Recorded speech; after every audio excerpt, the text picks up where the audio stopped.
Oh boy, I did not get much sleep last night.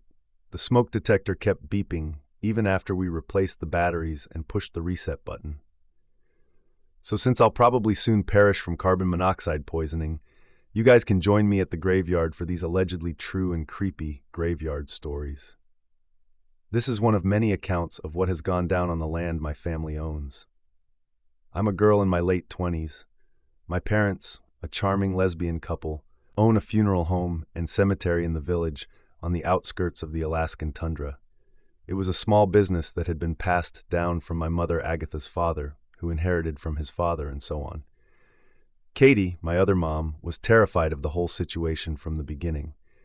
She was positive that someone would get possessed with us, living so close to a field of corpses. That's how she put it. Over time, exactly 8 years after they moved, she grew to respect the land as well as the tenants resting in peace there. I was born shortly after her change of heart, but she still limited my access to the cemetery. And while no one was ever possessed, we still had our fair share of creepy experiences at the home and throughout the property. I went to a tiny schoolhouse every weekday from the time I could walk.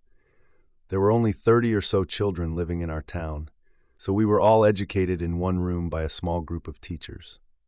Katie and her twin sister Gloria were two of these teachers. The three of us would walk to and from town every day, while Agatha and her brother Cal took care of the property. It was a 20-minute trek, but on the occasional day without freezes, we got to take our bikes, and that was generally the highlight of my life. However, on this particular day in December, we had to walk. We were only at the school until about 4 o'clock that afternoon, but the sun usually set around 3:30, so we were shrouded mostly in darkness by the time we got to the dirt road leading up to the property. I was about 6 or 7 at the time, and I still used my clumsiness as an excuse not to walk up the path, muddied by snow. Gloria had drawn the short straw and was giving me a piggyback ride up the hill. I was resting my head on her back and staring at the cemetery that was beginning to come into view around the paper birches and spruce trees. It was a sprawling field filled with an odd assortment of mausoleums, colorful tombs, and Inuit and the Russian Orthodox citizens. I was always entranced by the graves and tried to pick out ones that I'd yet to see. We were nearly to the house when I spotted a figure standing in the far right corner of the cemetery. It was hard to discern their age or gender, but I could tell from the build that it wasn't Agatha or Cal. Visiting hours ended at sundown regardless of the date, so I immediately pointed the person out to Katie. Now, most of the finer details are recalled by my parents and older family members due to my young age throughout most of these events, but I can still clearly remember hearing Katie mutter a curse of some sort under her breath. She helped me off of Gloria's back and ordered that I go inside to tell Cal to meet them in the field. Without hesitation, I suddenly found myself as sure-footed as a bunny on the icy ground and sprinted the last 20 or so yards up to the house. I swung the door open and went into the kitchen where I knew I'd find Agatha and Cal. I quickly told my uncle about this trespasser. Groaning, Cal finished his cup of coffee, which was probably spiked with whiskey, and stood from the table. Ungok Kal was a big guy, maybe about 6'8", with broad shoulders and what I called Fred Flintstone's fists. Basically, he could knock someone out without much effort, and he did so time and time again. He was insanely protective of his sisters and all of the other women in his life, Gloria and Katie included. The entire town respected him and feared him at the same time. He was a nice, at-home security system. Naturally, I was thrilled with this tiny bit of excitement in my normally humdrum life. When my uncle charged out the back without so much as a coat on, I turned my pleading eyes to Agatha, who barely flinched at the activity. She stared back at me for only a moment before sighing and motioning to the rack by the door. I grabbed her parka and helped her put it on as we made our way outside. Knowing that her wife was going to be none too thrilled with my presence in the cemetery, Agatha picked me up when we reached the cast-iron fence that surrounded the property. We could see Cal's giant silhouette approaching the tiny ones of Katie and Gloria. We could still see the stranger, who was a good 100 or so yards from all of us. "Let's hide and watch," I whispered to Agatha when I saw that Katie hadn't spotted us yet. For a moment, I thought my mother would shake her head and go to the others, but she surprised me by giving me a conspiring smile and ducking behind a mausoleum. "We can get to grandmother's grave if we're quiet," she told me with a glint in her eye. She loved the graveyard and had spent her childhood playing in it, while also learning about her ancestors and the people of her town. She wanted me to enjoy it as much as she did. We hurried from grave to grave, pausing only long enough to make sure that the others didn't see us. Katie, Gloria, and Cal were moving swiftly as well, but they were too busy eyeing the figure standing only about 20 feet from the large tomb that encased my great-grandmother, which was our destination. When we made it to the tomb, Agatha sat me down, and we crouched around the rocks and wood that surrounded grandmother's altar. It was then that I began to feel nerves eat away at my gut. This was a stranger, I could tell. They were standing at the base of the mausoleum that was built to honor the infants who had passed before being blessed by the tribe shaman. This was an old, outdated site that didn't fully honor Inuit customs, and it had been redone in the 1970s, closer to the northern section of the property. No one came to this site because it would be considered disrespectful to the deceased, but it would have been just as disrespectful to tear it down, so it was just a derelict memorial that loomed on the tiny hilltop of that section of the cemetery. Tension filled the air as Cal, flanked by Katie and Gloria, approached the stranger. I could hear my uncle speaking to them, likely telling the person about our hours and asking if they'd like a ride back into town. Cal always started off nice, giving people the benefit of the doubt before going into Hulk mode. Agatha, who had initially been giggling at the sight of her brother looming over the trespasser, was beginning to cling tighter to me as time went on. It took us a few minutes to realize that the person hadn't been responding to Cal at all, nor had they even glanced his way. They just continued to stare at the area just above the mausoleum. Katie and Gloria were exchanging uneasy glances, and at one point Cal told them to go back to the house. They refused and stepped closer to his side. When words failed, Cal resorted to the physical approach. He would later recall that he could tell the person, an old man, was frail, and that he didn't want to hurt him, but he wasn't listening, and if he was deaf, he'd have to get his attention somehow. My uncle placed a gentle hand on the gentleman's shoulder, and immediately he felt a wave of nausea overcome him. He hunched over, clutching his abdomen, and cried out. Agatha ordered me to stay put before darting out from behind the stones and over to her brother, who waved her and the other girls off. He insisted that they go inside, but they were all frozen in place. The strange man still hadn't moved, so Katie yelled at him to move. She stepped around in front of him and waved a hand in his face. "You need to leave," I heard her command. "You can't be here after dark. It's not safe." "No, it's not." The stranger finally spoke. He lowered his eyes to smile at my mother. "Are you all right, dear?" He spoke so casually to her that she stood there in shock for a good moment. She looked back to Cal, who was on his knees at this point. While she was distracted, the man turned and headed towards the exit. When he was coming towards my hiding spot, I had every intention of getting up and running away from him, but I was frozen to the spot as well. I felt as if my body was being held down by weights, and I was sinking into the earth.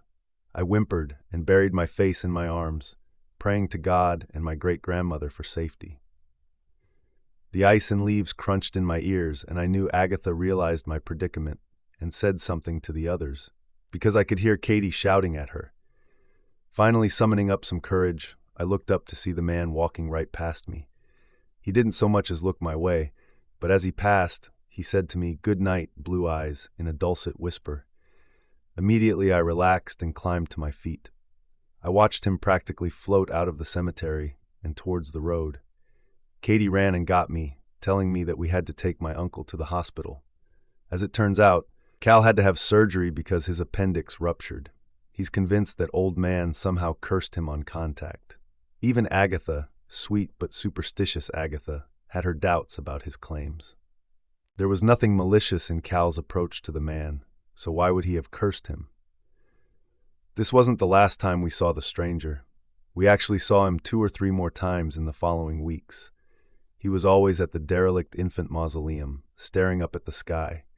He never spoke, but he never bothered anyone, and from that point on, he always came while it was light out.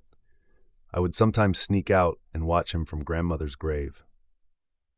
He was a white man, which struck a chord with me. It was my theory that he was Katie and Gloria's real father, who had abandoned them when they were still very young. Katie quickly disproved the theory, telling me that her father had died in the early 90s, but that meant nothing to me, because to me, it could still be him. The last time I saw him was in early February the following year. It was snowing heavily, and I was helping Agatha and Cal go about and check to see if all the tombs and mausoleums were closed. Sometimes family members of the deceased would perform rituals on their newly departed, placing ceremonial offerings on their bodies, but they wouldn't always restore their tombs to the way they were. We did our best to ensure that none of the graves would be flooded come the next thaw. When we approached grandmother's grave, I heard Agatha sigh eerily, but continue on. Immediately, I looked over to the old mausoleum and smiled at the back of the old man. "Good morning," I called out to him. "There's no such thing, Blue Eyes." I heard him respond over the wind. I began to laugh, because it sounded like something Gloria would say after a night of drinking, but suddenly I felt a ball of sadness coil up in my stomach.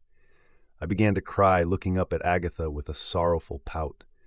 It was the first time I'd ever really felt dread, and it nearly brought me to my knees. Agatha picked me up and took me inside, where I instantly felt better. After that, the man was never seen on the property again. I was a little sad about it, but the adults were glad. They didn't like the pull that he had on us. The Abandoned Cemetery Part 1. I grew up in a small town named Chenahan, about 1 hour southwest of Chicago, Illinois.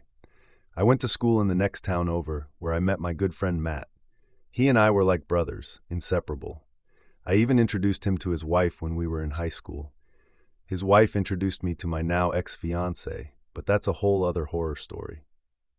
When we were 17, Matt and I got the bright idea to prove to our girlfriends that we were brave and fearless. I told them about an old abandoned cemetery in the town where I lived that had been abandoned for some time now. There's a lot of lore about that graveyard, and honestly, most of it may be true. The cemetery sits on a steep hill and has been in the location since before the Civil War era. This area was known as the Dresden Settlement. The Dresden Settlement was home to many farmers, lumberjacks, tradesmen, and canal workers. It was founded in 1836, but was reduced to a few isolated homes in the late 1850s due to the Civil War. It's been said that after the war broke out, many men and young children went missing. The Dresden Settlement was eventually purchased by Jacob Hansel, which was eventually passed down to his daughter Cecilia and husband Vernon Dollinger. This 300-acre area is now known today as Dollinger's Farm. Getting back to the story, the four of us made our way to the cemetery, with me driving his girlfriend's old '86 Blazer. When we arrived, it was almost 1 in the morning. I was the first one to hop out and scope the area out. The moon was very bright, and there wasn't really a need for flashlights. As the rest of us slowly stepped out of the Blazer, the only sound was the quiet whispers from him, his girlfriend, and my girlfriend at the time. I went to the top of the hill so I could get a better look at the place. I could see them making their way up to me, and eventually they did, and we noticed just how big the moon appeared. On the way down, we looked at all of the headstones, reading the names and dates. My buddy chimed in with a text from a friend, saying the cemetery we were standing in was known for some of the bodies going missing, and that all the departed they could find were moved down the road to the next cemetery in Morris, Illinois. We made it back to the Blazer. We began to get in, but my buddy became ghostly pale. He froze and looked terrified. He asked us, "Do you guys see that thing hiding next to the bush?" I ignored it, telling him to stop joking, and then I started the Blazer. As I backed out, something did catch my eye at the bushes. Whatever it was, it stood up. I'm 6 foot tall, and it was easily taller than I was. It was cloaked in black, and I mean the type of black that blocks out anything. It stepped towards the Blazer, and I quickly put the vehicle in gear and hit the gas. The Blazer began to move, then stopped. I thought it had slipped gears, but I looked in the mirror, and the wheels were just spinning. I heard loud smacks against both sides of the Blazer. It sounded like we were surrounded. I looked up from the mirror and saw the dark figure again, which was now in front of us, which should have been impossible at that rate. I let off the gas and put it in reverse, backing up quickly to get away. Then I put the vehicle back in drive, slamming down the gas pedal and getting us out of there. The whole car ride home, no one spoke a word. We didn't even turn on the radio. The following day, Matt and I went back, this time during the day. There wasn't much to find, save for the big black skid marks from the Blazer's tires. Part 2. 3 years after that incident, we actually ended up going back. We had new girlfriends and were in college now. Matt had a new Nissan Max. He would always joke that it went so fast that he had to get a radar detector. It was early October when we went back. We got to the cemetery just after midnight, and same as before, I went to the top of the hill, and the others met me in the middle. We walked around for a bit, when all of a sudden, Matt's radar detector went crazy. The alarm in the car went off with headlights flashing. I said, "Haha, very funny, Matt. Now turn it off." He replied, "Dan, dude, you have the keys, I don't." I checked my pocket, and sure enough, he had put his keys there. I hadn't even noticed it. And his keys did not have a key fob, so his alarm was not triggered by accident. Not to mention the car was off, so the radar detector would not have any power. Then all the noise stopped, then the headlights began to flash regular to bright and back, over and over. He and I hurried to the car, afraid we were about to have a repeat of the last encounter. I had a hunting knife with me, and he had the blunt end of his flashlight. When we got back to the car, the lights stopped flashing. We quickly looked around and told the girls to get in the car because it would be best if we left. But when we did, we could feel eyes on us. Both Matt and I were too terrified to look back. But the girls did and soon asked, "Do you guys know those two people watching us? Because they're standing on the road and they're waving." Matt floored the gas and we were out of there. We talked that morning and we both agreed that it was just a coincidence. Surely our minds were just playing tricks on us. Surely it was nothing. In my mind, though, I knew just as well as him, there was something there, and it remembered us. Part 3. 3 or 4 years go by, and Matt is now back with his high school sweetheart. But I'm single. It's Halloween time and Dollinger's farm is selling pumpkins for Halloween. So we get in my car and head out to the farm, excited to pick some pumpkins. They brought their friend Katie along. They were trying to set us up together. To get to the farm, we had to pass through the cemetery. Neither of us three looked at it, just kept our eyes on the road and sped past. We eventually left the farm with pumpkins in hand. We began to head out when I saw a car at that cemetery and what looked to be a family getting out. I stopped and let them know to be careful around here. The place was haunted. An older gentleman walks up to the car and says, "That's not polite. This is a family plot, and this is where we come to visit our loved ones." I asked if I could step out and talk to him. He agreed, and I stepped out. Quietly, I spoke to him, saying I'm sorry. I didn't know that and wanted to apologize because I'd been in there without permission. He said it's okay, and we shook hands. I asked him about the things I've seen and experienced. He said not to worry. He says Jake is harmless and just likes to play jokes on people, and to be grateful that he lets us leave. The gentleman smiled and walked up the hill with his family. It's safe to say I won't step foot into that place again. I don't want to know what this Jake character will or won't do. The Cemetery, from The Blind Fury. I grew up in a small town in the southern part of Ohio. In that small town, we had a cemetery located right next to the city's swimming pool, park, and baseball diamonds. That cemetery was known for strange occurrences, such as rain falling only where a person was visiting a grave or mausoleum, or a thick fog that would seemingly come out of nowhere and disappear after a short period of time. I've never read too much into these tales, as I was a teenager at the time, and figured the stories were made up to scare us. I had just moved back to my hometown after 3 years of living with my dad, who was about an hour and a half away. around 90 miles, depending on how fast you drive. It was a few weeks after Halloween when I arrived back home. I made it a point to seek out and reunite with a very good friend of mine since childhood. Her name was C. We met up and did the usual catching up. A lot had happened since our lives had been separated. After a while it got late, so we decided to go smoke up and decided to drive through the cemetery, out past the ballpark. Our chances of running into anyone at that time of night were slim to none. We soon made it to the cemetery and began to drive through slowly. A heavy fog began to sweep through. We hadn't gone very far before I spotted what looked to be a white car sitting on top of some gravestones, one of which had been knocked down halfway, dirt scattered all around the gravestone where the car had driven over it. C and I couldn't believe what we were looking at. She wanted me to get out and look inside the vehicle to see if someone was inside. Maybe they had been hurt, or worse. I, on the other hand, was not too eager to see the mess that might be on the inside. We argued for a few moments about who was going to get out and check. In the end, I said I'd do it, because I reasoned that we couldn't just leave someone injured in the car without trying to help. I got into her glove compartment and grabbed the flashlight that she said she kept for emergencies. Then I got out of the car, walking slowly towards the other car and shining a light into it, praying to God that I didn't see something that would scar me for life. After a mini pep talk in my head, I stepped forward and I peered into the car. Thankfully, there was no one there. No splotches of red, no bodies. I was incredibly relieved, but at the same time curious as to where the driver may have gone off to. I mean, what had happened here, and why had it happened? I returned to C's car and informed her that it was empty. All the while, the strange fog grew thicker and seemed to envelop the other car. After she took a look into the car for herself, seeing that no one was inside, we took off and called the police to report what we'd seen.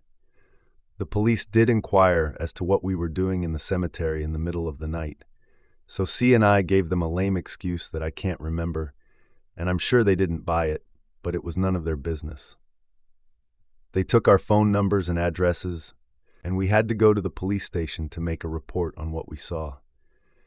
We found out later that the vehicle had been reported as stolen. The police gathered that the person who drove the car was probably under the influence and had taken off after the accident, because they would have already been in trouble for stealing the car and driving it impaired, and whatever other mischief they'd been into. It's safe to say that we stayed out of the cemetery after that. Neither C nor myself were anxious to have any more experiences at the cemetery. We could do our smoking elsewhere. If you don't want to get duded by a spooky, scary skeleton, then you'd better stay out of those graveyards. Then again, avoiding them is pretty much futile. We all end up there one day, unless you're one of those lucky few who end up at the bottom of the ocean. But those are stories for another time. Good night. If you enjoyed this episode, be sure to like, share, comment, and subscribe. I wish we had some sort of real statistic that showed how many people have died during the day versus at night. I'm hoping when we do die, we get some answers about things. Doesn't butter go against the whole vegan thing? It actually confuses me. And now that all these fast food chains are adopting impossible meat, it's going to get even more confusing. The day approaches when I accidentally order a vegan burger. And who knows, maybe it'll be a good day. I wish someone would put me to sleep. Maybe for a few centuries. Ah, that'd be nice. To be honest, I'd want to work the night shift, if for no other reason than to experience the creepiness that comes with it. Catch me trying to get a job at a funeral home or something. My sister got a job at a bar, and she says that there's been times where the lights would flicker, but the switch is never moved up or down. That's creepy, but all I can think of is the hash-slinging slasher. But I totally agree. I would love to have a night shift job sometime, just to see how many scary stories of my own I can collect. And mozzarella cheese says, you can't quit if you don't have a job. Well, mozzarella, that's a different kind of quitting altogether, my friend. That brings us to the end of this episode. But don't you worry, because more scary stories are coming soon. So stay tuned, stay safe out there, and stay creepy. because this world is a strange one. Thanks for watching.